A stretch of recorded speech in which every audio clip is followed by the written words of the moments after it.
আপনি যদি কখনো রাস্তায় হাঁটাহাঁটি করার সময় যদি কোনো বিপদে পড়েন,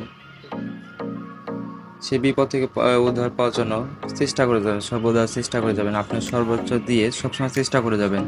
দেখবেন চেষ্টার পরেই সফলতা আসবে। এই হাজারো মানুষের ভিতর হয়তো একজন আছে যে আপনাকে সাহায্য করবে। আপনি যদি না পারেন সেই কাজটা, হয়তো হাজারো মানুষের ভিতরে একজন আছে যে আপনাকে সাহায্য করবে। এবং দেখেন এই লোকটা পারতেছিল না, এমন একজন আছে যে তাকে দেখছে এবং কাছে এসে তাকে সাহায্য করতেছিল। সে তার এক হাত ভাঙা, এজন্য সে আর এক হাত দিয়ে পারতেছিল না। এজন্য অনেক চেষ্টা করার পর বসেছিল এবং বসে বসে সে চেষ্টা করতেছিল। সে অনেক অপেক্ষার পর একজনকে পাইছে এবং সে তাকে সাহায্য করছে। এই জন্য এই ভিডিওর মানে হচ্ছে, এই জন্য আপনি যত বিপদে পড়েন না কেন, সবসময় চেষ্টা করে যাবেন।